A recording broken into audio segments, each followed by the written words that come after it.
So again, thank you for joining us this afternoon. I'm Winona Bateman, she, her. I'm the Director of Families for a Livable Climate. And we are so happy to be hosting this event with Stories for Action. And we're very thankful to the panelists who are with us today, contributing their time and their expertise about this topic. Families for a Livable Climate's mission is to create community for climate action, empowering families to advocate for a livable future. This is the fourth and final event in our Systems Change series, where we look at personal actions we can take to make a positive impact on the climate crisis and examine how those actions bridge into system-wide changes. Today, we're going to be focusing on how actions taken on our front steps and in Montana's towns can have great impact on waterways, biodiversity, climate action, and our communities. Next week, we will send you a link to the recording with some follow-up resources and contact information, so watch for that. Our next event is March 4th with Harriet Sugarman, also known as Climate Mama, and we are going to be having a conversation about how to talk to your kids about climate change. So you can find out more information about that event at livableclimate.org. Now I'd like to introduce our moderator for today, Lara Tomov. Lara serves on our leadership team and is the director of Stories for Action, a media brand whose mission is to use the power of storytelling to advance healthy environments and strong communities. Her work in film and media took her around the world for many years, and she is happy to return to her original home of Montana, where stories of the relationship between humans and the land are abundant.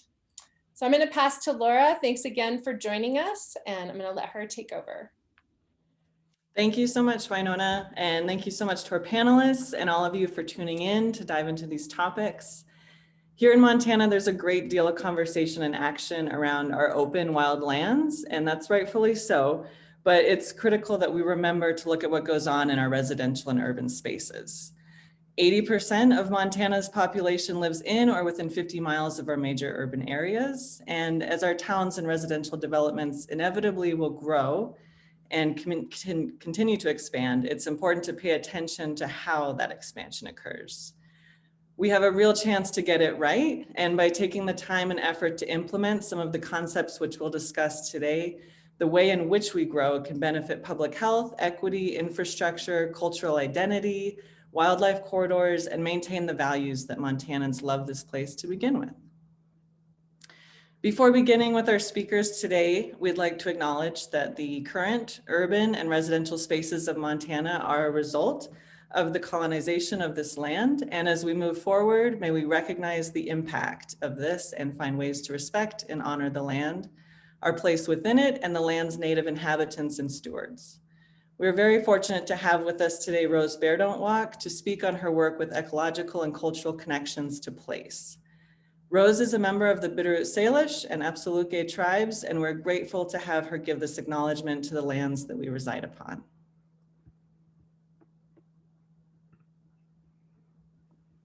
All right, Lem Shlara for that. I'm just going to do a quick little land acknowledgement based on where we're at today. So our discussion today primarily covers the landscape of what is now Montana. This land is part of the original territories of the Assiniboine, Apsaluka, or Crow, Blackfeet, Chippewa, Cree, Gros Ventre, Kootenai, Little Shell Chippewa, Northern Cheyenne, Pend Oreille, Bitterroot Salish, Sioux, and the other tribes that have interacted with these lands. Since time immemorial, the people of these nations held a reciprocal relationship with the land and all the life that it supported. When the land was forcibly stolen through Western colonization, the deterioration of the healthy interactions between people and the natural world began. But today, the land and the people have survived and are working to reestablish and continue this relationship. Therefore, it's important today and every day that we honor the land, waters, and all beings that make these places home by recognizing the relationships between all life and that what we do in our personal space affects all life near and far. May we honor the people of the indigenous nations that live today on these lands. Thank you so much, Rose. And just to follow up to that, in Montana, there's a great deal of work centered around the interactions with the health of the land. And it's critical in this work that we honor and take leadership from the peoples who held a model way of reciprocity and healthy interactions with these lands. We can honor these peoples by supporting their communities that our Western ways have impacted. Just a few examples of doing this include supporting health facilities such as the Billings Urban Indian Health and Wellness Center, All Nations Health Center in Missoula, and the Indian Family Health Clinic in Great Falls, among many others. Also supporting organizations such as the Montana Racial Equity Project and Montana's ACLU, which is taking on issues such as voting access for Native communities. And you can also contact representatives and speak up for issues that impact Native treaty rights, tribal sovereignty, missing and murdered Indigenous peoples, and to ensure that Native tribal members are truly represented in the shaping of Montana policy and our land stewardship. As many of you know, our state is currently holding its legislative session through May 1st, and there are many bills proposed that speak to these topics, as well as bills that affect climate action, social justice, and environmental health. So now is a key time to tune in and reach out to your representatives. And a layout for today's event, we'll have each speaker speak for about 10 minutes, and then we'll take a couple of questions from the audience. If you have additional questions, you can put them in the chat, and if we have time at the end, we'll circle back. And now I'd like to further introduce our first speaker, Rose Beardonwalk. Rose is an ethnobotanist, and as I mentioned, a member of the Bitterroot Salish and Apsaluke tribes. She holds a BA from Yale University and a Master's of Science in Environmental Studies from the University of Montana. Rose was awarded a Fellowship for the Future by 500 Women Scientists for her program, Recovering Our Roots, which bridges ecological knowledge of local plants with food sovereignty, improved nutrition, and cultural connections for the Salish community. Thank you so much for being here, Rose. Thanks, super excited to meet all of you and also learn a lot from the other panelists. Really excited to see what you guys bring to the table. So I have a presentation I use a lot just to kind of cover what I do exactly. Let me see if I can make this bigger. This was a presentation I did earlier this year. Let's go from there. So I think this kind of goes along with what we're discussing today, Indigenous ethnobotany. I'll talk about what ethnobotany is in a second, and how it's a promise as people to plants and to the land. More specifically, ethnobotany is the scientific study of traditional knowledge and customs of people concerning plants and their many uses in a society. I started taking on ethnobotany because I became very interested in food systems when I was doing my my undergraduate degree, just because I was really focused on political inequity and how Indigenous peoples have really been distanced from their traditional food systems, and how the imposed Western food systems has had a really big impact on their health and their cultural longevity. But in tackling this issue, I really wanted to go into something that I could enact small steps and actually make change, something that was, sizable for me to take on. And growing up, I had always been involved in learning about traditional plants and traditional foods. A lot of our traditional food ceremonies are taken on by women specifically. So my mom did a really good job at bringing me to different celebrations and events, and just really getting me in there and understanding what my role was as a Salish woman. So ethnobotany is the combination of kind of how I want to focus on food. So I focus specifically on food plants, but how I also want to focus on the cultural components of how Salish people form relationships with plants and with food. Just because plants have been such a central piece of our culture for thousands of years. We've used it for tools, for medicine, for food. shelters. We use it as ways to keep track of time.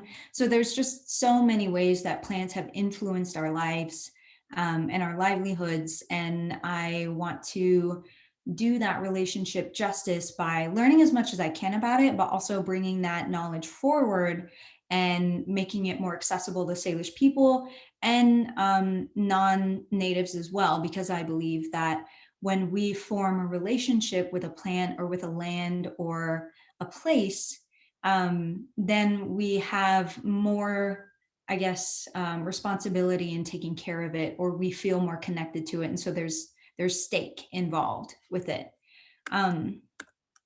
So I'm just going to roll through a couple things here and really just focus on what this relationship means and how that ties into climate change and sustainability.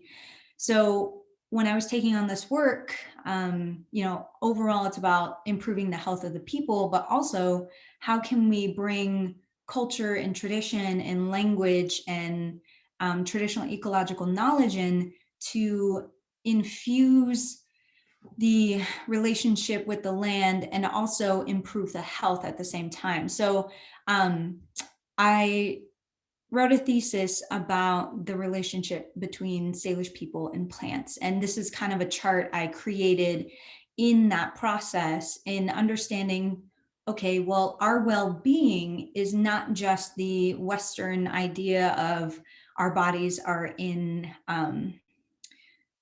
they don't have disease or they're in the absence of anything that ails us, basically.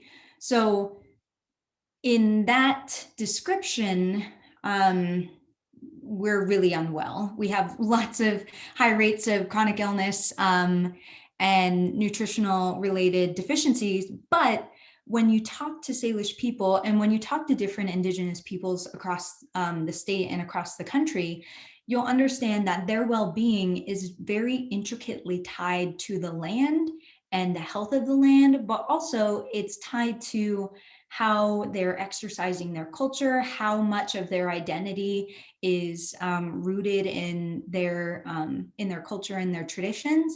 And so I believe that traditional plant knowledge and stewardship of the land in a gracious and reciprocal way helps with our health, and then also brings the culture in, and it makes this idea of overall Salish well-being.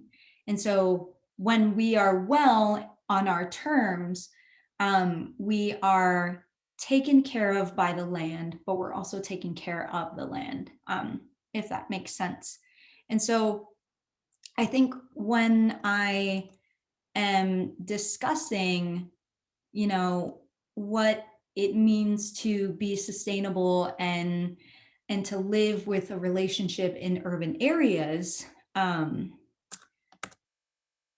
it means to have a relationship with the land in a way that is something that you cultivate and maybe is, I guess, influenced by your culture and your identity, but also that this relationship can still happen when we live in rural, or not rural, in city areas. I went to New York State for a little bit to do some graduate work, and I was still able to maintain that relationship, maybe not in the way that I saw it was growing up, but when I see the land for what it is and start to interact with it, whether I'm in a new place or in a familiar place, that helps me see it for what it is. And so if any of you have read Robin Wall Kimmerer's work, Braiding Sweetgrass, I highly recommend it to anybody that is interested in evaluating their relationships with the lands and with plants specifically, just to check it out, because it's a really good way of helping us see the land for what it is. And when we see it for what it is and how much it takes care of us, then we can take care of it and we can have this relationship wherever we are. And so to kind of just bring this work that I do into this bigger conversation about landscape planning and management and things like that, I get a handful of people approaching me on, how can we bring in Indigenous perspective in land planning or anything like that. I got approached by somebody in Gonzaga who wants to put in a bike path and put traditional plants all along the sides with like little boards that say, what they're used for, what their traditional name is. And I think, the best way to do that is to approach the people that come from that area. And so they had spoken with the Spokane tribe, which is a sister tribe to the Salish, and they're just working on that. But they came to me asking, how can we bring in traditional plant knowledge in a good way? And how can we bring that to the city so that more people can understand it and see it?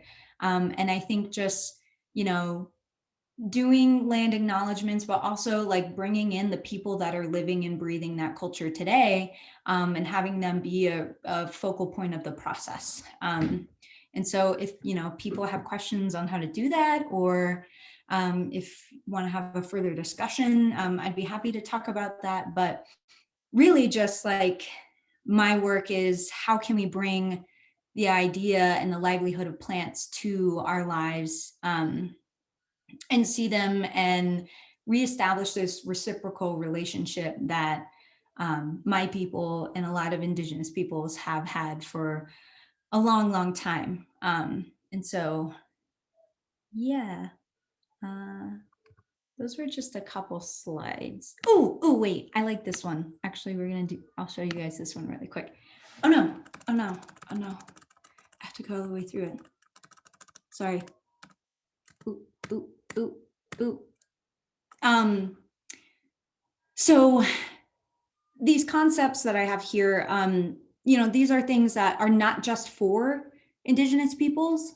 These are things that all of us can have in our daily lives to honor our relationship with the land or with plants. And so when we honor our roots, when we honor where we come from, for me, that's, being a Salish woman, being a Salish ethnobotanist, bringing my work to my community. That's how I honor my roots. But that can be done with whatever culture someone has, or, however they want to honor who they are. And then acknowledge that the interconnectedness of life exists. So, anything that we do, it has an impact on all the other parts of our life. Like we don't see time as a start and a stop. It's a cyclical process. And our ecosystems are super connected. And so we always try to keep that larger framework when we're out interacting with the land. And then greet it with gratitude. I think gratitude is just a really great way of acknowledging the land and acknowledging your life, and just really bringing in this idea of reciprocity and how we can help each other and help other living beings grow and flourish. So, okay, that was the last slide, I promise. I'm gonna stop sharing. And that was just kind of a little bit of my talk. So yeah, thank you for listening. I hope I'm on time. Thank you so much, Rose. And any questions, you can either raise your icon hand or put them in the chat.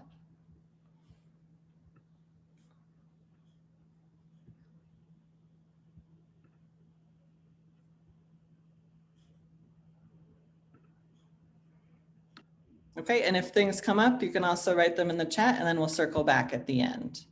But thank you so much. Yes, sorry, go ahead. Hi. Well, thank you so much for this. This is beautiful. I am interested in knowing if in the Missoula area, if there are any opportunities for people to maybe volunteer in a plant nursery, or learning more about native plants and how to, helping spread them and plant them and just taking care of them. That's something that I've been wanting to learn. And I'm just wondering if there's any pointers there. Yeah, there are tons of opportunities to, I guess, propagate native plants. I was I did some volunteer work at the Upper Rattlesnake last year, and we just put up a whole bunch of native plants next to the river. I think there is I think you can look up volunteer opportunities in Missoula or go to the Montana Natural History Center website. They have a lot of volunteer opportunities, not just for plants, but for a lot of ways that you can interact with the Missoula landscape or the wider landscape. And then as far as other opportunities, I know University of Montana always is looking for people to help with their arboretum or other their other gardens and what they have on campus. And I think last is Fort Smith, which is a little bit out of town, but they're starting up a traditional native plant garden that I'm helping with. And so we'll have little brochures about traditional plants and how they're used, but they might need some help as well. Fort Smith, okay. Thank you. Thank you, And it looks Rose. like there's a lot of great resources folks are putting in the chat as well. Thank you for those. And we'll put some follow-up resources in our email next week as well.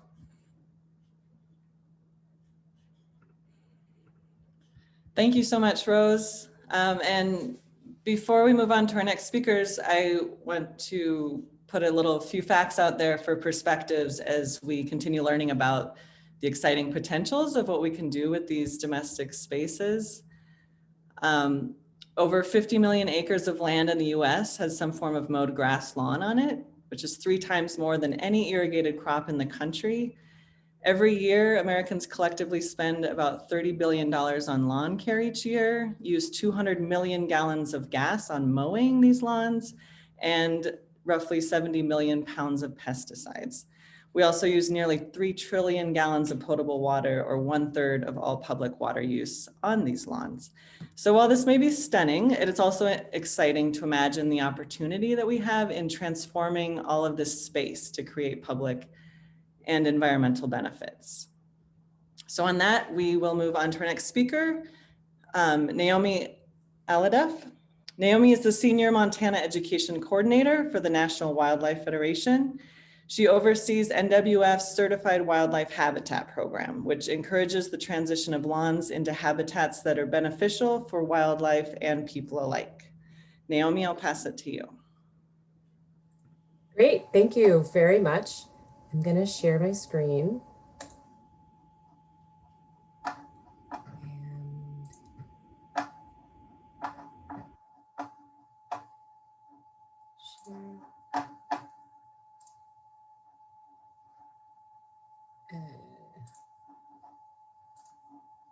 Why do I feel like that's not sharing? Is it not sharing with you? I could see it when you had it up. Okay, can you see that now? Not right now. I think you're gonna have to share. Okay. Yeah. Hold on. I've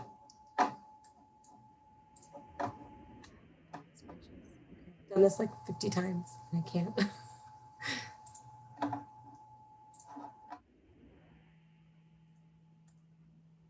I can see Okay. it. Yeah. Now? Okay. Sorry about that.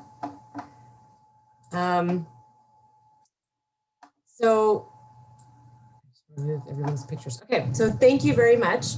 And for joining us. I already was writing notes to myself about Rose, your talk. I don't think I can do it justice, but if you haven't read Robin Wall Kimmerer's book, I also highly suggest it. It's both heartwarming and smart and insightful, and I just loved it. It really changed my perspective. So my name is Naomi Aladev, and I am the Senior Montana Education Coordinator for the Montana, or for the National Wildlife Federation. And our mission is to inspire and assist in the conservation of wildlife and other natural resources, and to protect the Earth's environment to achieve an equitable and sustainable future. And I oversee our Garden for Wildlife program, which helps accomplish this, and it encourages individuals and businesses to transition their yards into habitats beneficial for wildlife and people alike. So I will share the importance of creating wildlife-friendly yard spaces, and how your yard or community can become a wildlife haven. So this gets back to what can you do for volunteer opportunities? And this is definitely something that we like to try and do, especially in the warm months. But I'm also joined today by Anna Bays, who's on the call with us. She's our AmeriCorps member, serving as our Montana Education and Outreach Associate. And I mention this because this year, her whole service term is working with the Missoula's Garden for Wildlife program, or the Community Wildlife Habitat. And we will also be supporting the Missoula mayor to sign a pledge to help create space for pollinators in the city. And Anna will be available for questions throughout after the presentation. So I wanted to start out and say that anyone can create a welcoming haven for local wildlife. Turning your yard, your balcony container, garden, schoolyard, work, or roadside green space into a certified wildlife habitat is fun, it's easy, and it can make a lasting difference for wildlife.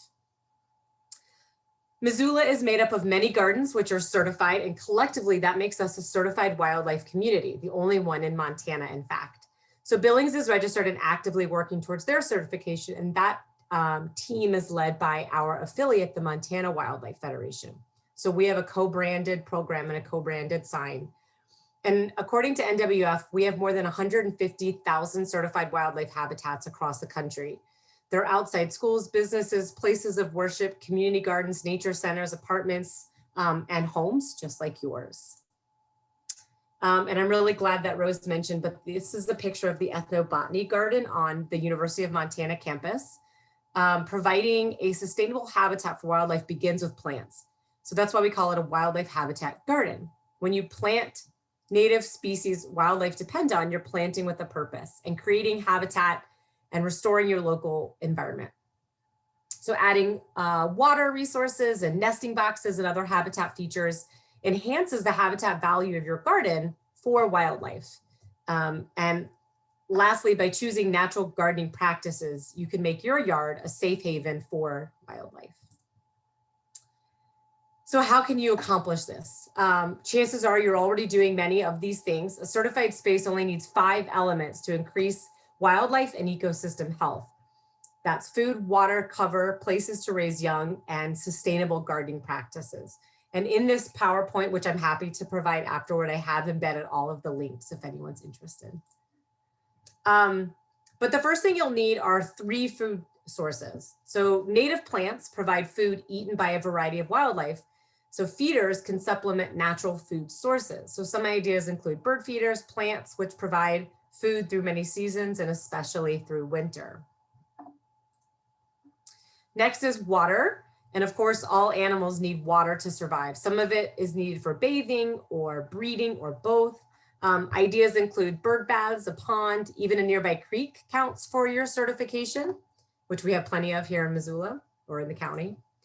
The next element are 2 types of cover. So wildlife needs shelter from bad weather and places to hide from predators or hunt for prey themselves.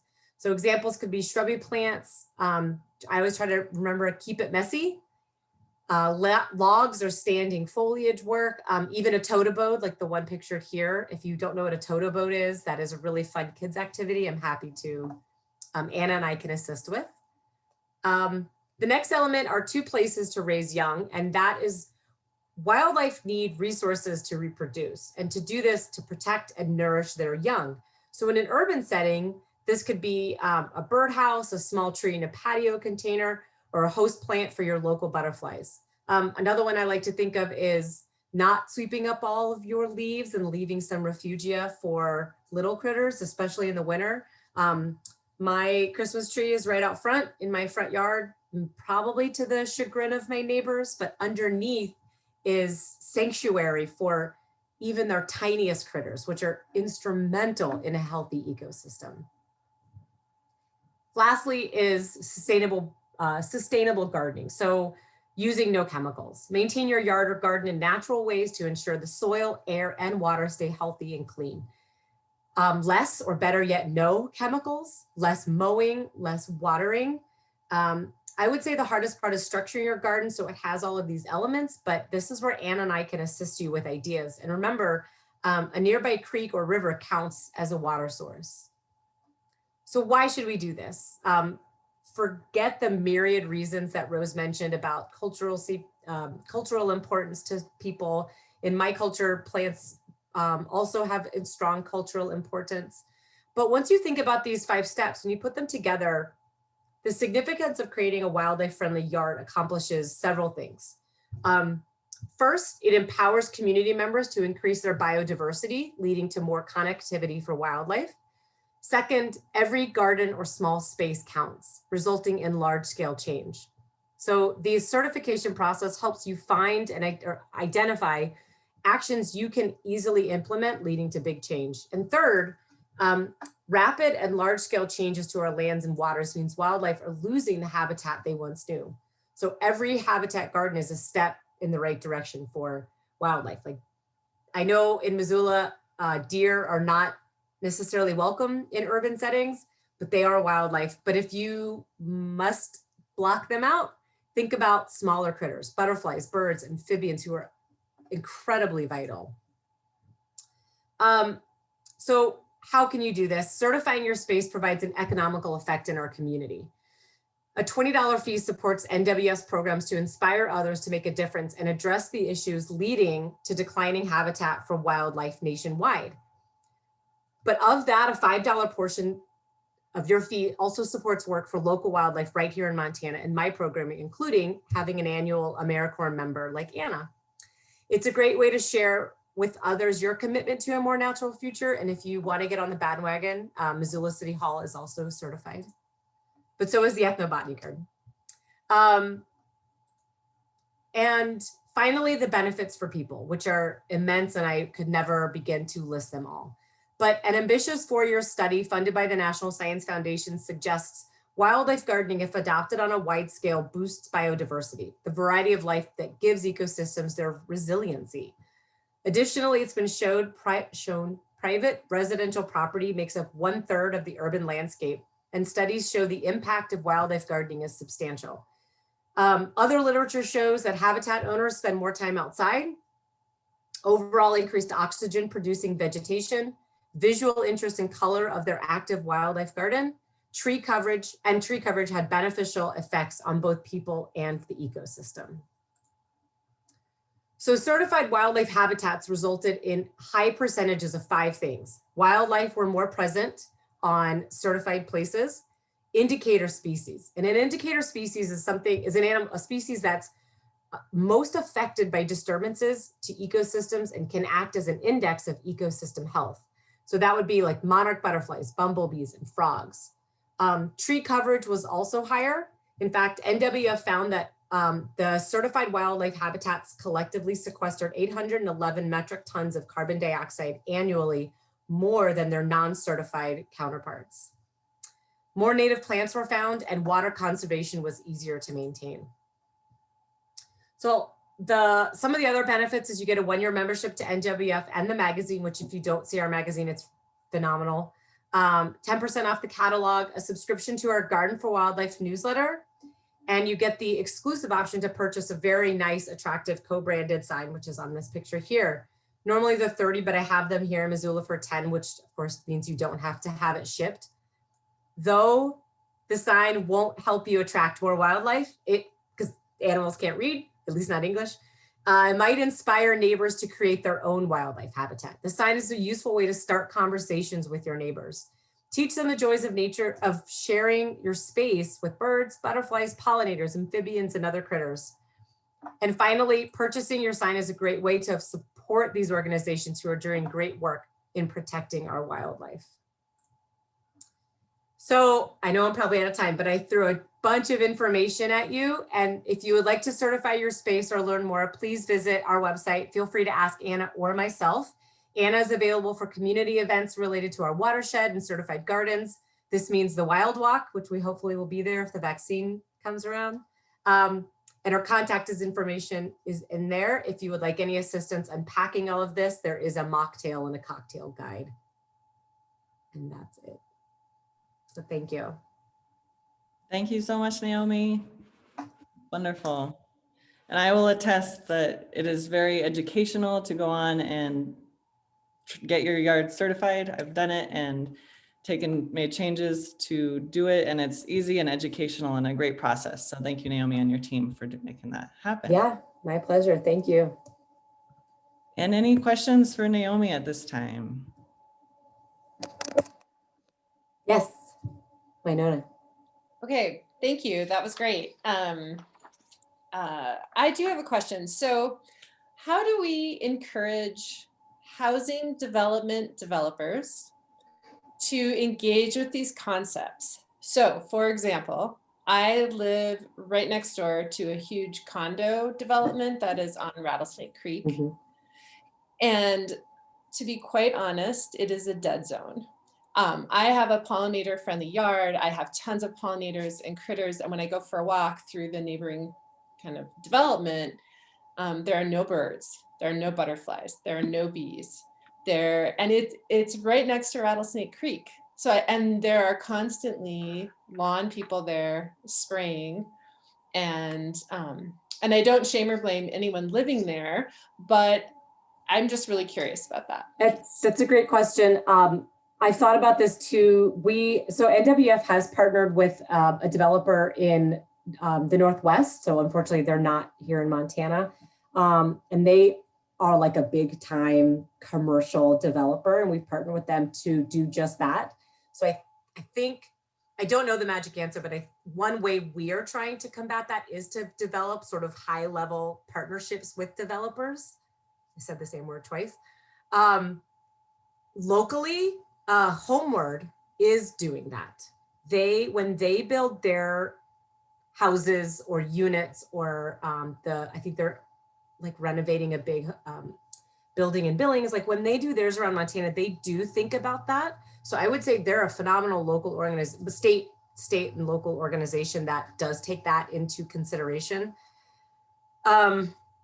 You know, there are initiatives to get Home Depot and Lowe's to not sell plants with neonicotinoids on them.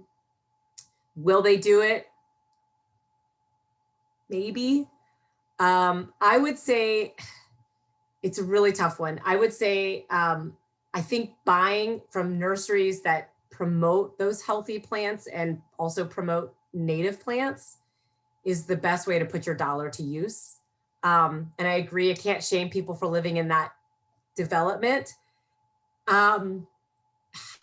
You know, I don't know how to get the developer to listen. But hopefully each individual homeowner can take some steps on their own.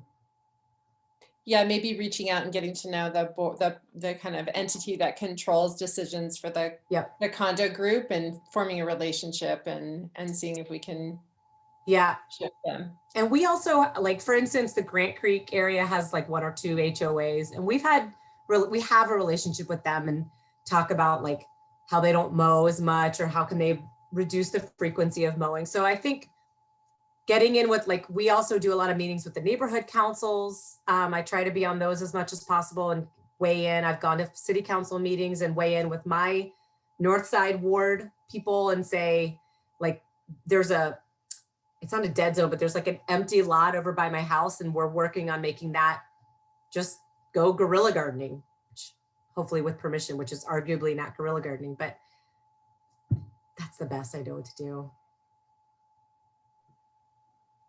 Thank you, Naomi. That's, yeah, and this is what we mean when we say systemic change. You know, the ripple effects are huge with just what we can do ourselves in a time that we might not feel empowered to have big change.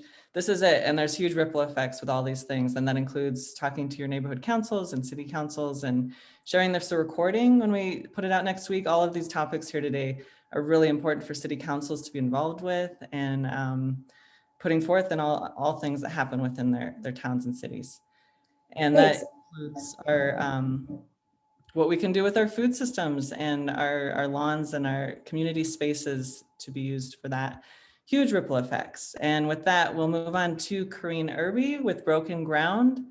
Kareen is a permaculture educator who found a way to stand up for her passions of environmental health and social justice through connecting people through soil and food. Kareen first studied permaculture with Dr. Vandana Shiva at Dr. Shiva's organic farm in India. Kareen is based in Bozeman, and through her business, Broken Ground, helps individuals and communities at all levels of experience increase their resiliency by growing their own food in a way that also benefits our environment. Thank you so much for being here, Kareen. Thank you so much for inviting me. Super excited to be on this call today and already inspired by the previous two speakers. I want to get my place wildlife certified. Super excited. I'm here to talk a little bit about growing food, not lawns, and those statistics that you shared, Lara, were worse than I thought in terms of where we're at. But growing food is such an opportunity to connect with the natural world and to, build our local food system. So I just wanted to start out by asking people to either put in the chat, or most people don't have their video on, how many of you had either grandparents or parents that gardened and grew food? Right. So it's a fairly common thing, and yet somehow with the advent of industrial agriculture, we lost that connection. So though my grandmother grew food for her family and my mom grew food, I did not learn gardening from either of them.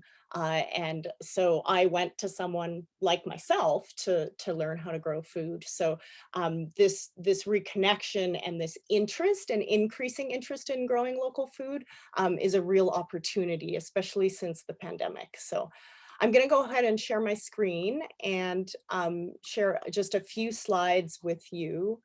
Let's see, can everybody see that? Great. So I live on a 3/4 acre lot in Bozeman, Montana. Can you see this second one? It says it's sharing. Can you see my greenhouse and my pond? We can No. see, no, we see like the whole Okay. setup. See, sometimes that pauses here. Let me go to the desktop. One moment, please. Go back. Can you see that now? Yeah, okay, great. So I live on a 3/4 acre lot in Bozeman, Montana, in the suburbs.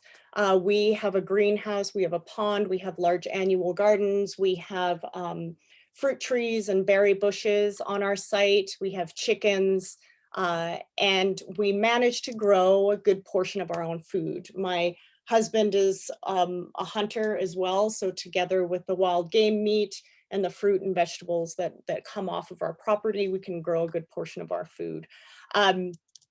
So I would encourage everyone to garden. Sometimes in permaculture, there's an expression, the problem is the solution. And I like to say, it's not that there are too many lawns in suburbia, it's that there aren't enough gardens. And so there's definitely this opportunity, especially, in Bozeman, we have some of the best agricultural land, and we're seeing a lot of it being eaten up by development. So what's our solution to that? Our solution is to actually use some of those lawns as a place to grow food instead.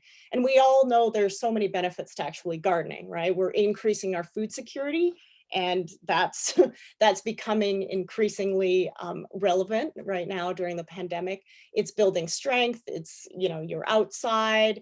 There have been countless studies done in terms of how gardening reduces stress, it improves your mood, it builds community, and of course it connects us back to natural systems. There's nothing more,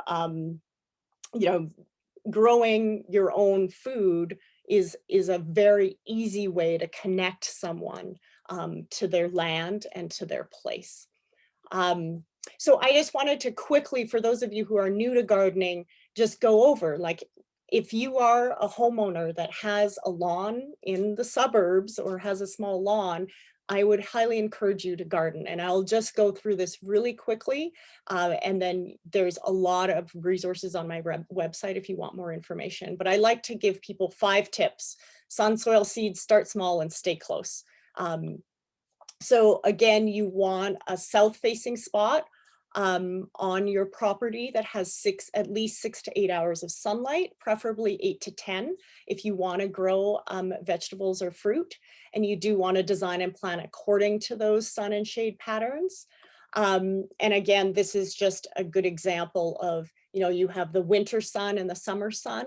And of course, right here would be the ideal garden spot for growing food, if that's, you know, if that's your main goal. Soil, pay attention to your soil. It's the foundation of your garden. Healthy soil means healthy plants and healthy people. And so you're wanting to use inputs of compost and manure, but like we were saying earlier, I would not recommend using synthetic fertilizers, obviously no pesticides and herbicides. So we grow organically on our property. And there are definitely lots of resources out there to do that. With regards to soil as well, you're usually wanting to do a 50-50 compost topsoil mix, or you can use what's called the lasagna gardening method to save on materials. And it's a really good way to save what would normally be waste in our system and use it in building your garden. So you can put your kitchen scraps down, you can put your cardboard down to smother the grass, and I'll show you an example of this. But look up the lasagna gardening method and you can Google it, and it's a really great and easy way to establish a garden. Third thing is seeds. Plant grows well in our climate, so paying attention to what does well is really important, especially because we have such a short growing season. Plant what you like to eat. That is something that I recommend to clients all the time. So you have a little more skin in the game. And then tap into local sources where possible. So this is a real opportunity to support local growers, local nurseries that are going to have and grow things and sell things that do really well in this particular climate. And then 4, start small. So if you are new to gardening, I recommend, you know, you start out with a 4x8 raised bed or something like that, and you put something in there. Don't go with like 200 or 300 square feet. I always tell people, grow into your garden. See what it takes to maintain a small plot, and then figure out whether you need to do more than that, or you can do more than that after that. You know, we are, in a sense, right, retraining ourselves as agricultural workers. So getting a sense of the time and energy and commitment that it takes is really important before taking on too much. And then the last thing is stay close. So I do recommend that you put your garden as close to the house as possible based on, you know, the full sun that you have. It makes maintenance a lot easier. And it makes trips to the garden easier if you need those herbs or that lettuce to make dinner that night. You don't want to be going very far. So those are my 5 tips. And just these are some examples. A lot of people just start out with like a simple raised bed situation. You might not, like in this picture, want to start with 6 or 10 raised beds. You know, again, go for 1 or 2. But there are various different types of raised beds that you can do. You can also do in-ground gardens. Those are easy and possible, again, taking out your lawn. And then this is just an example of what we did on our property. When we came to our site, you know, there was this mature apple tree, and this was all lawn. And with that lasagna gardening method, we converted this into a vegetable garden, and this is a little herb spiral and a greenhouse. And then, you know, it grew up, and then we added a pond and collected water. So we collect water in this little pond, and it overflows into this pond. So that's just an example of what you can do. So this whole space now, when we got here, this used to all be grass, right? This whole area. And then this has become this beautiful habitat for birds and pollinators, and of course, feeds us every year. And then another thing that I want to mention is this concept of forest gardens or food forests. And it's where you mimic the architecture of a woodland ecosystem with that canopy layer, the shrub layer, the herb layer, etc. But instead you put in things that are beneficial, both to you that are edible, or they attract pollinators, or they create habitat, or they help build the soil.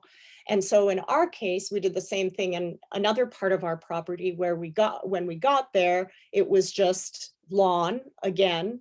And then we planted pear trees, apple trees, plum trees. And then in 2017, by 2017, this is what it looked like. This is an overhead example of it right here. And so we took, basically, this is I know this is really grainy, but this is a Google map of what the property looked like before we came. Keep an eye on these 2 green ash trees, right? This is what we did with it within, this was last year. So within 5 years, and then this is kind of 8 years of being on this site. These are those same green ash trees. So in this area, we are growing all of these different things and many, many more things. And what I like to illustrate and as an example is right here, you see some green lawn, from the neighbors, and we don't own between this fence line and here. And so what happens every growing season is that this gets watered by the HOA, right? Every single day for 20 minutes a day, starting in May. It really makes me very angry, but I can't do much about it except to give this as an example of, I don't water in here until July. So I end up watering once a week for 6 weeks from July to mid-August. And we get fruit in this space that lasts us. So last year we did not have to buy fresh fruit for 6 months. So again, the possibility of what you can grow in a very small space is incredible. So this is like 90 feet by 90 feet. And the habitat that we've created in here, not to mention the food, is incredible. So these are some of the things that have come out of the food forest: pears and plums and grapes, medicinal plants, apples, raspberries, cherries, strawberries. And again, this is all in a cold climate. So it's kind of, what I'd like to do is to inspire people that all of this is possible, even if we feel like we're in a very short growing season. So again, there are also public food forests and community gardens, which are opportunities to, regenerate these urban and suburban areas, to increase community self-reliance, and then to strengthen the local food system. So here in Bozeman, we have the Story Mill Learning Garden and Food Forest. It's a public space, and it opened a couple years ago. So that's an opportunity for connection, and any of the surplus food goes to the food bank. There's also the 6th Ward Garden Public Food Forest in Helena as well. But as many of you know, community gardens are again a place where people come together. And they may have their separate plots, or there's a really great example in Bozeman, the Spring Creek Communal Garden, where people farm it collectively, and then they have potlucks once a week, and they have preservation parties. So again, kind of reminding us that agriculture was never meant to be a solitary act, and it's an opportunity for connection, and not only a connection between people, but a connection between plants, and a connection to our food. So I would just encourage people to grow in any capacity they can, whether that's just a few pots on their deck or it's a larger garden, but something that connects you, because there is that intangible benefit that's hard to describe when you've taken something from seed and it ends up being a meal on your plate. So thanks so much. I don't know if there are any questions. So in short, Kareen is a miracle worker, as we saw from those before and after pictures. And in all seriousness, on her site, it can be intimidating, right, when we see what can be done, but she has great ways for all levels to get started on a very small scale, even with just a planter in your window. And how cool to imagine those kinds of spaces in our community spaces, in our schools, and food forests throughout our towns. I can visualize it. So any questions for Kareen right now?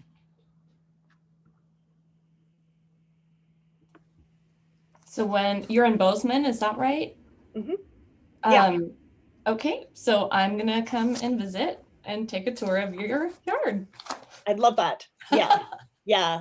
And definitely I'll pop my website in the chat too for people that are getting started. I have a lot of information on my blog. If people do need more help. Oh, I think I just direct messaged someone. If people do need more help about gardening. But yes, I'd love, this past year I didn't have a public tour, but usually at least once or twice a year I'll have a public tour. But if you do happen to be in Bozeman and want to come visit, we can also set up a private tour as well. I've been there. It's beautiful. I don't know if you remember me, Kareen, but I came in, it's Winona talking. I came and visited you like it's got to be years ago. And things were underway, but not as far as they are now. And we were talking about what we're doing on our property here. And I've transformed a lot of our property as well. Gotten rid of grass. Yeah. So thanks for the inspiration. Yes. You're welcome.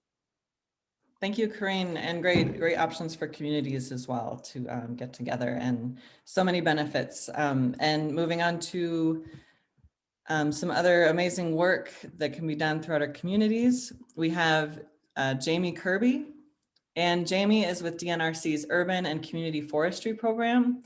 She's the Montana State Coordinator for that program, and the program implements and advocates for the role of trees as a critical part of the urban infrastructure in Montana's communities, which offers a multitude of benefits, which she'll share with us today, as well as speak on some new programs that they're working on around Montana.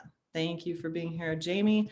And actually, I will be sharing your presentation. Give me one moment. Thank you, because my screen is being very jittery, so.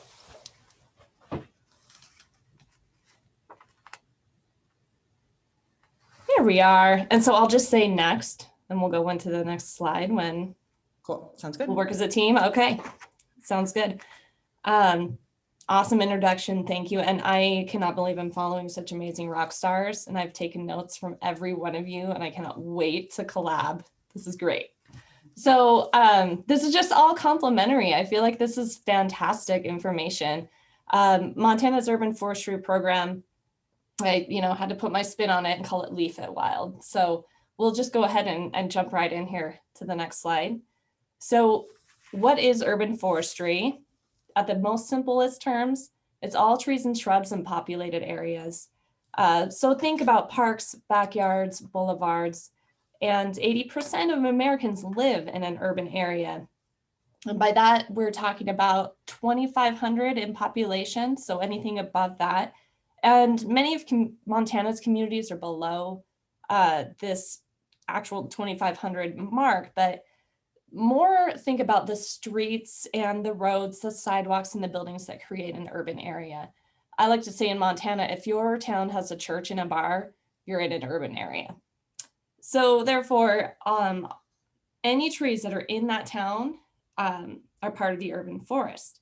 And this last statistic about Montana communities. Oh, I self-cited myself because that's what I do. So that's why it says copyright Jamie Kirby 2020, because in my mind, all towns have an urban forest. And so don't let the word urban fool you.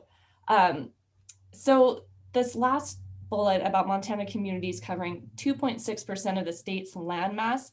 So imagine the state of Montana and 2.6%, put that into a blob, put it in somewhere on your imaginary map of Montana, and then having 69.5% of our population live within that blob, just to put it into perspective. So Montana residents are a lot more concentrated in urban areas than we may think. Next slide. So this is just a rundown of what Montana's urban forest is made up of. So in 2017, we did a 5-year compilation, assessment, and analysis of 5 years window inventory of 63 communities across Montana. And these were the results that we came up with. So we have a lot of diversity, but we have a lot of work to do in Montana. There are more than 180 unique tree species. ash species make up for about 30% of the total tree population in Montana. And mind you, these are only publicly owned trees that we inventoried. So those are, in public right-of-ways, in parks, some publicly owned cemeteries, things like that. So that's a lot of ash. The replacement value of these trees, so that means like if it's valued at the point of its age and size in that time period that it was inventoried, to replace a tree in that state would cost $185.5 million, or an average of $1,340 per tree. 55% of our trees are considered good condition, which, okay. And then 86% of the total tree population are broadleaf deciduous species. So more than conifers. A little eye opener there. So next slide. So just a repeat of the previous slide, but in more visual terms. The predominant trees statewide are various ash species. Green ash is native to the riparian corridors in Northeast Montana. Otherwise, most of these are, cultivared, brought in from nurseries. And so about 28% are ash. Norway maple is about 10%. This is for the whole state. And then 4% are crabapple. So when you total just those three species together, you get 42% of our urban tree population. The right-hand column shows the total of annual values calculated from Montana's public trees. And so you can have fun viewing that. So I'm not sure if you're aware, but with 30% almost of Montana's trees comprised of ash, there is this nasty little bug called emerald ash borer that is making its way west. And it poses a significant risk of widespread tree mortality. It is fatal to all ash species. So if you think about the mortality associated with this emerald ash borer, it could wipe out basically what our calculations tell us from this analysis is that it could reduce the leaf surface area, or in other terms, canopy cover, by more than 40% and result in a loss of 6.7 million in environmental annual benefits. So in the case of an emerald ash borer outbreak in Montana, think of that much in loss of canopy, that we could lose that much tree canopy just if that ash borer came in. So that would certainly result in increased health risks.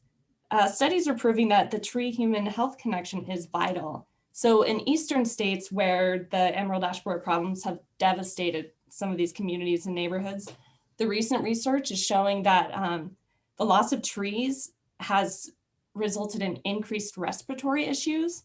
And other studies are showing how healthy birth weights are affected, mental and physical health. They're all connected to urban forests and they're all tied to it. So one thing we need to do in the future is select less ash tree species. Next slide.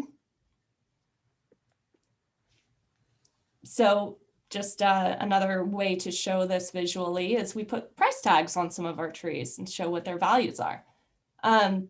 So inventory and community trees in Montana provide over 17 million per year in environmental, economic, and health benefits. And this averages to about $124 in annual benefits per tree. Next slide. So this map shows the change in climate across the country. And I have a more detailed map of Montana, but these are the plant hardiness zones, which we use for determining what kinds of plants and vegetation. If a lot of you are familiar with the plant hardiness zones, I'm sure. But this is a comparison map to show how much things have changed.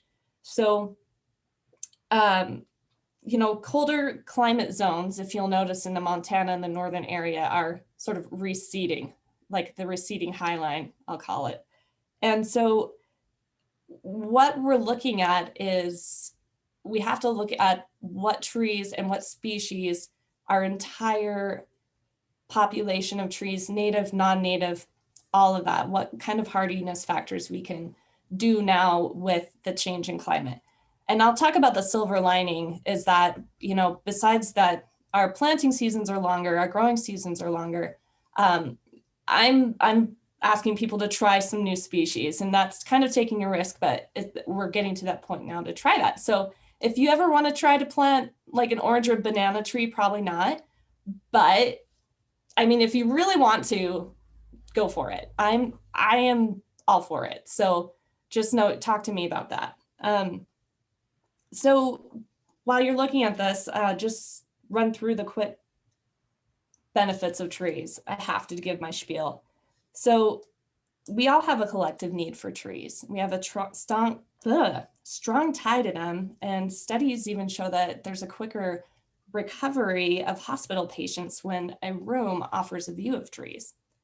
And they play a huge role in real estate. They can add 20% of value versus those of non-landscape homes. Amazing filters of pollution, carbon sequestration, ozone and carbon monoxide reduction, dust abatement, and noise reduction. And trees provide erosion control, intercept water, and with so much impervious surfaces in town, or in other words, pavement, trees are big factors in reducing stormwater and the possibility of flooding.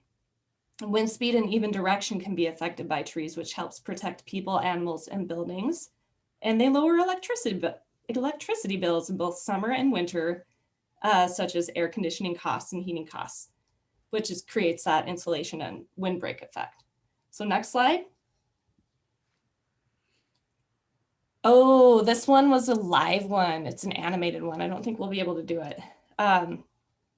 But visualization is a big part of assisting in designs with decision makers. It paints a picture for planners, decision makers, and election officials. So when we work with our community planners, we try to show them the difference that urban vegetation and trees make. And so this center picture was an urban advantage modeling software that we acquired that showed, the first picture was kind of like this barren entry highway type of scenario that we see in a lot of Montana's towns. And we just showed by adding some vegetation like a median in the middle, it slows traffic speeds, it reduces crime rates, and it just creates overall health and commuter access for everyone. So it's kind of this progressive planning stage where we want people to plan with trees and plan with vegetation in mind and think green infrastructure rather than gray, and how they can work together. The bottom picture just shows the, it was a canopy analysis and a model for, I don't know if you recognize that town, but that's Butte. You can tell by the Berkeley pit up there. And this was just a way to show where is most vegetation needed. So planning ahead, how can we look at, what's barren, what's impervious, grass, tree, and water. And so we did an analysis to show what areas of town of Butte needed. And then the final picture is showing All Chiefs Park in Browning, which is a software called Canvas. And so we took the picture of just the bench and the, kind of the bunch area, the covered area. There are no trees. Obviously, those are animated trees, but we wanted to show them what visualizing adding trees could enhance to the park area. So these really help in our elected officials to make decisions based on the community. Next slide. So understanding the community, I'm so glad that in the beginning that just, it's so important to take the moment to recognize that we do live on Indigenous land, which should be considered, honored, and respected in all forms. And in the last several years, I've had the opportunity to work with tribal communities, which has completely opened my perspectives. Understanding the deep and human spiritual connections to trees, the cultural significance, and what community really means, which would take into account more of the natural world and the environment as part of the community and in society as a whole. It's been a really amazing experience, and it requires a significant amount of investment. And I think it's personal. It comes to the heart to where you must understand and respect the culture and the country. And it takes time to develop relationships. And that's just one of the most amazing things. And as you probably know, government sometimes doesn't work on timeframes that are suitable. So some of my grant projects, I've had to get multiple extensions on or requests because most important thing for making these projects successful is developing their relationships. So community is foundational when working with our tribal communities. And the pathways through education, the multiple generational knowledge, organizations, all of these things. So these are just pictures from some of the projects that we've done. The tree planting dedication, the one on the top left, is actually for a memorial of missing and murdered Indigenous women, specifically for Ashley Heavy Runner in Browning. And that was a really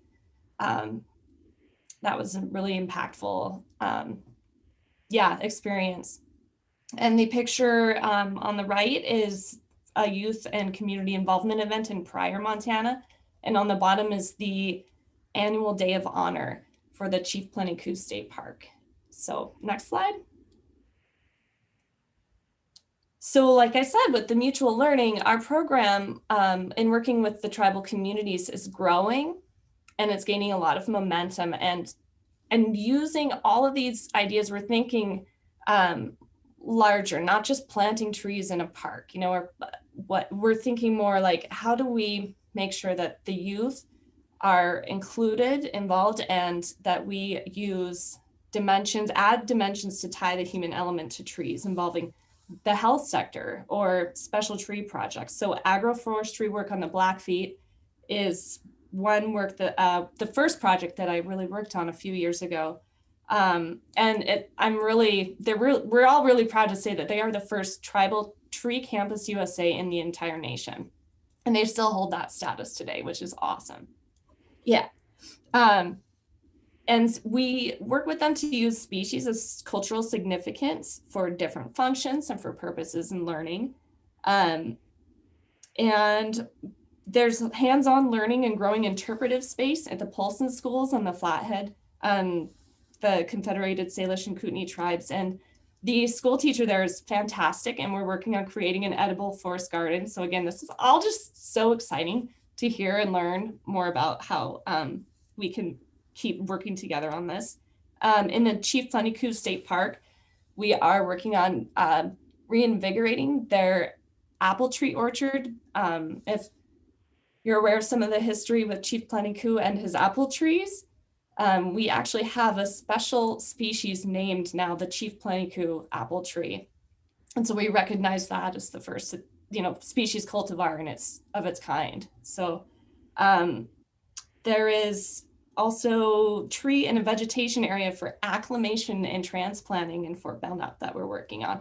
And that involves the fruit and berry trees that we were talking about a little bit ago. I don't know if you can you click on that link on the bottom? It's just a 30-second clip, but I don't know if it'll work. Not from a PDF, sorry. Dang, we'll add that. There's these fun little clips, and there's actually a 5-minute one that is on the NRC website that people can visit later. So we'll go to the next slide. And I'm almost done, I promise. I just wanted to highlight Missoula's projects is that they have been working locally on so many amazing projects, bringing the best practices, tree technology into our communities. So, and Amy knows this, Amy Sillenberg, I see was on this meeting. And so working with partners like that we all can come together to help make our community better. The work with infrastructure in low-income neighborhoods, community development, we worked with the health sectors to create better equity, finding like a walkabout where, in this example, it's showing where sidewalk access has been impacted. The shade shelter project, which you might be seeing now, there's like 3 of them, I believe, throughout Missoula. And this was another amazing project of using multiple partners and resources, reclaimed wood. We're going to plant drought tolerant trees, which will eventually grow to help provide even more protection around the shade shelter and green space. And then Silva cells, which are incredible. And so if you go down to Missoula Art Museum and check out that tree, there is a fantastic interpretive signage that talks about how we have made special underground support systems for trees in the soil. Next slide. So this is just, I know I was just like, bleh, like here's everything, because there's so much. So basically it comes down to this healthy trees, healthy lives example. And there's this researcher named Kathleen Wolf who has this website called Green Cities, Good Health, and we can provide that later, but her research is all about 40 years of research and studies about the human connections to trees.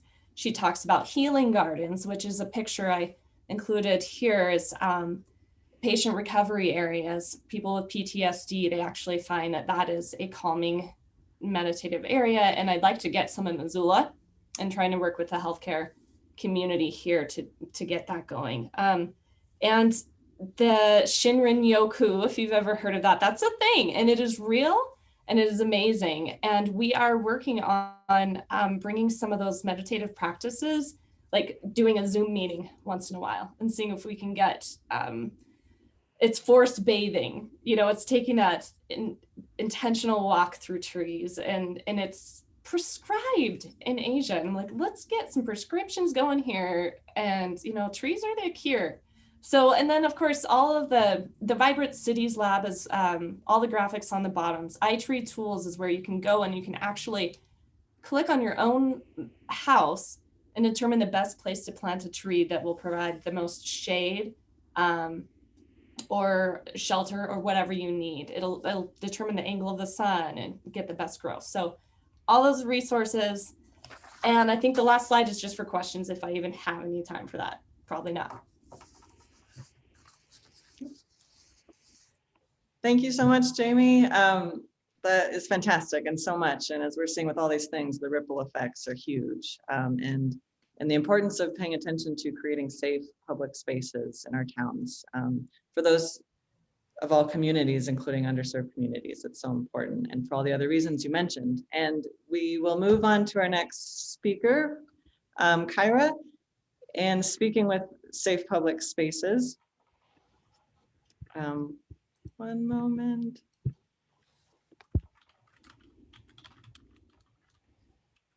Sorry. And if you have questions, follow-up questions for Jamie, you can, we'll have her contact info in the follow-up and you can connect with her that way. So Kyra Naumoff. Kyra is the program director for Healthy Babies, Bright Futures, which is a national organization working to reduce children's exposure to toxic chemicals. Kyra is an environmental scientist with a PhD from UC Berkeley and over a decade of experience in community engagement and exposure assessment. Through Healthy Babies, Bright Futures, Kyra works with cities and towns throughout the US, including currently with Missoula Parks and Rec, to assist them in reaching goals such as reducing herbicides in public spaces. Thank you so much, Kyra, for being here. Great, thanks a lot, Lara and Winona, and thanks for all our panelists. It's wonderful to be here tonight. I will cue up my presentation here. Let's see. Now I just need to find the play. Okay. Okay, great. Well, what a wonderful discussion. And I'm happy to, in a timely fashion, wrap up our conversation. And so again, I'm with the nationwide nonprofit Healthy Babies, Bright Futures. And I'm going to share with you a little bit just about our organization to provide some grounding and why our area of focus is really reducing these neurotoxic exposures in pregnant moms and babies, why that window is so important. Then talk a little bit about the Bright Cities program, and Missoula is one of our shining examples in that program that encompasses 20 cities now nationwide. And then amongst those cities, we have a subset that are working on transitioning parts of their municipal turf to chemical-free turf maintenance. And so I'll just quickly share examples from those cities, and then I have some resources at the end of my presentation that may be helpful to you all. So Healthy Babies, Bright Futures was formed in 2016, and our goal is really to reduce neurotoxic exposures, again, in pregnant moms and babies that have the strongest link to developmental delay. And by neurodevelopmental delays, I mean things like autism, IQ loss, learning or behavioral problems, ADHD, and or cognitive challenges. My oldest son, Cohen, has ADHD, so this does have a special place in my heart. And we are supported in our NGO role by a group of academic scientists called Project Tender. And you'll hear me refer to that group more in my presentation, and you can also Google them for good information. And so they came together to share and synthesize the substantial body of literature showing the links between neurodevelopmental delay and these neurotoxic exposures, and also to provide recommendations moving forward. So, like, sort of our foundational question and guiding principle for my work is, why be concerned about these neurotoxic exposures for babies and kids up to 2 years? Well, there really is just so much at stake with brain development during pregnancy and a child's first 2 years.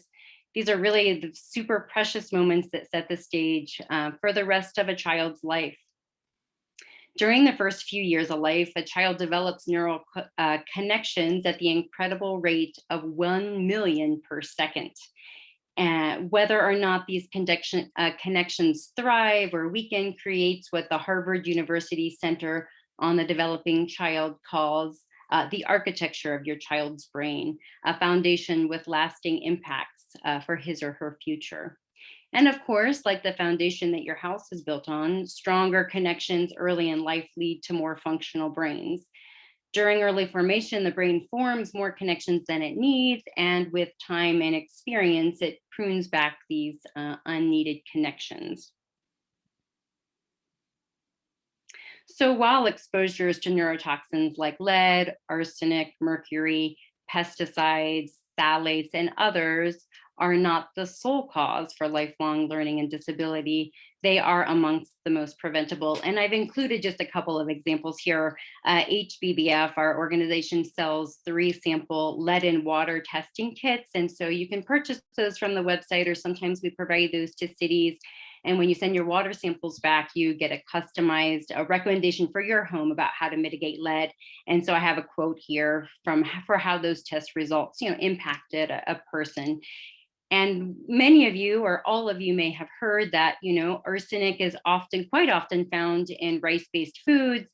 And so if you know that, you can easily avoid infant rice cereal and instead supplement with rice cereal or cereals made from other whole grains. So there are ways to prevent these things if we know about them.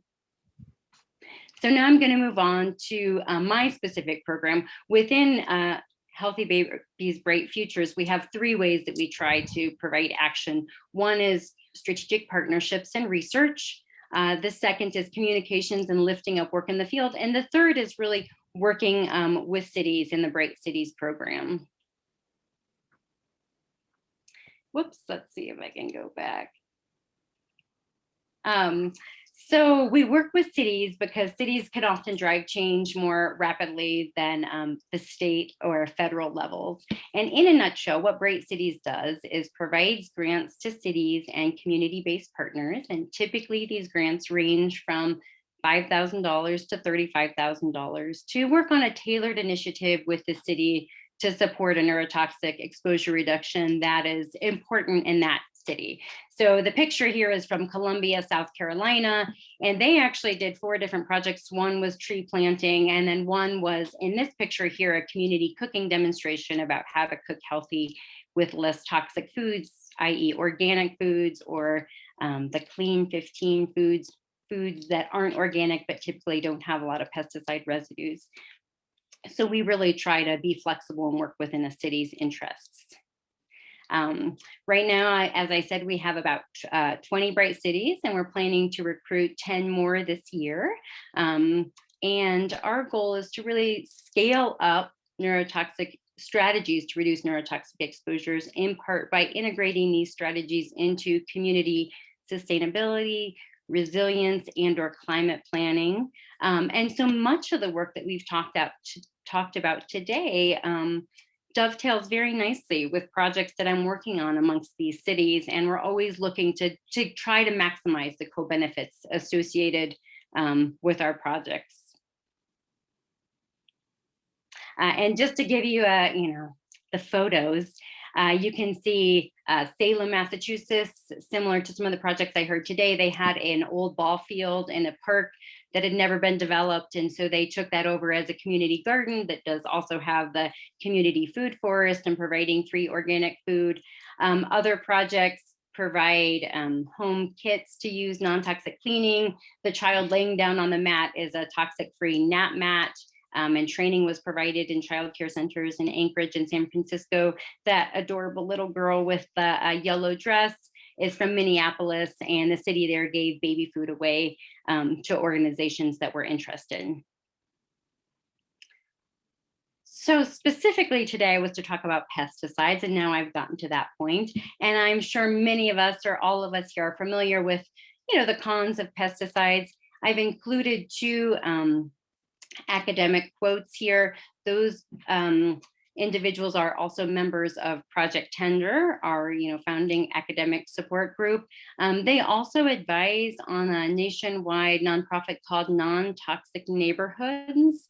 And Non-Toxic Neighborhoods supports, I think, over 200 communities in the US that have moved to chemical-free turf maintenance and have really thorough and approachable guides for citizens that are looking to talk with their municipal leaders on a transition plan to a chemical-free turf maintenance. So I would recommend that resource. Another great resource is Stony Fields Organics, and they have provided this nice kind of cartoon to remind us that though we may purchase organic foods for our children, and that is one of the main sources of pesticides, oftentimes we don't think about exposures from playing fields. And those exposures can be much more harmful for children because of their small size and because their liver and detoxification systems aren't completely mature, so they can actually be more sensitive to exposures to pesticides than adults. And so now I'm going to just share 4 of our Bright Cities and examples of their work with the, really the slow transition of municipal properties to chemical-free turf maintenance. So Salt Lake City was one of our first Bright Cities in 2016, and the coordinator that we worked with there really felt that it was worth building the trust and the time put in with the staff in the Parks and Rec Division to make sure everybody was on the same page. And it was, I think I heard it come up before, no shame, no blame, but we're just trying something new. And so Salt Lake decided to proceed in tandem, and they took 2 community parks and actually managed half of it conventionally and half of it organically. And in order to have a demonstration project to show the difference.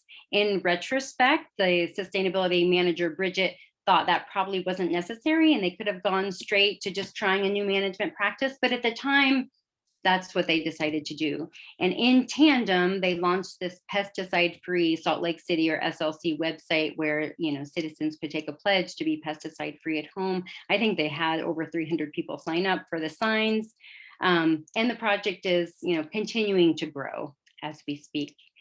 And what's neat about that is Providence, Rhode Island, which is a newer Bright City, kind of was able to just take Salt Lake City's pesticide-free campaign and take any of the materials that were useful to them and tailor them for the Providence climate. So this materials just went up early this year, and they're going to launch it publicly with the city with a spring gardening campaign. Boulder, Colorado, that's actually where I'm located. They have managed all of their municipal turf organically for many years, but they still noticed a disparity amongst those exposed residents at the over, I think, 50 affordable housing properties in the cities.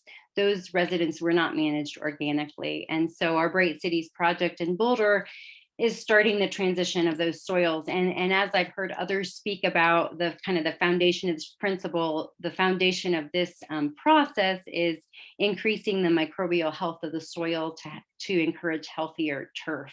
And so the guy in the light blue shirt, his name is Chip Osborne, and he's really the expert in this field. He's taking the soil samples, which were then analyzed. You can see the top of the lab report below. And so from that, he helps develop a technical transition plan to move away from the synthetic chemicals. Simultaneously, Boulder developed this step-by-step guide to organic lawn care for its residents, which is available on our website and on the City of Boulder's website. And now here's what we all probably really wanted to hear about is Missoula's work. Missoula is awesome, and I've really appreciated talking with so many members of your community who are so dedicated and passionate. I have another picture here. So Missoula, as part of the Bright Cities program, did two different things. First, we worked with Amy and her colleagues at Climate Smart Missoula to buy HEPA filters for the daycare centers to mitigate the wildfire smoke. And the project, I think, with the Bright Cities sort of evolved over the couple of years that we've been talking with staff in Missoula. And just recently, we had the kickoff for the remainder of the funding to begin a transition of some of the municipal land to chemical-free turf maintenance. So you can see that just happened at the top of this month.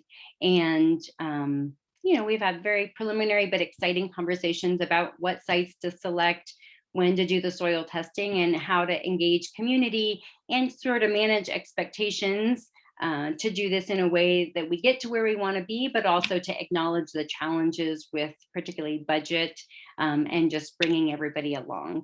And so again, this is a partnership between Beyond Pesticides, which is a nationwide organization around since the 80s. They have a ton of information, and their executive director is very knowledgeable. His partner, Chip Osborne at Osborne Organics, and HBBF. And so Lara asked me for the last slide to, you know, talk a little bit about how to approach your city leader. And so this may be pretty intuitive, but, you know, find your interested partners, maybe create an online petition, and then tailor your message and ask for a meeting. And these steps are outlined in more detail in the Non-Toxic Neighborhoods Playbook. We also have case studies on Salt Lake City that, again, has a simplified playbook of how that work was done in Salt Lake City. So here's some resources for you. I would welcome any comments or future conversation or collaboration or ideas about how to continue to scale up this work. And again, thank you so much, and I look forward to continuing the conversation. Lovely. I'm going to jump in since we are running late. I really appreciate everyone's patience. And are there any questions before we wrap up?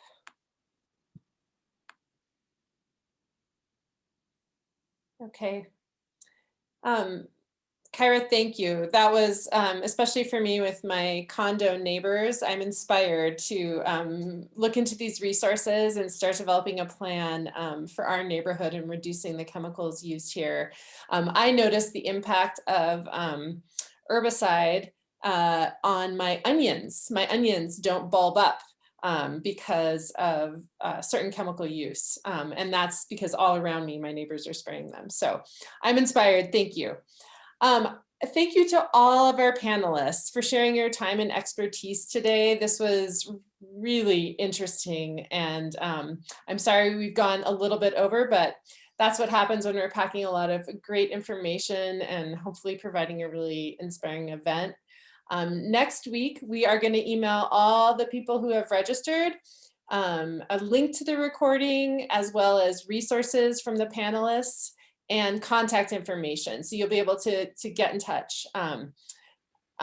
So thank you. Our next event is March 4th. It's how to talk to your kids about climate change. And we'll include links to our events in our follow-up email. So thank you, everyone. Have a great evening. Enjoy your evening with your families. Thanks. Bye. Bye.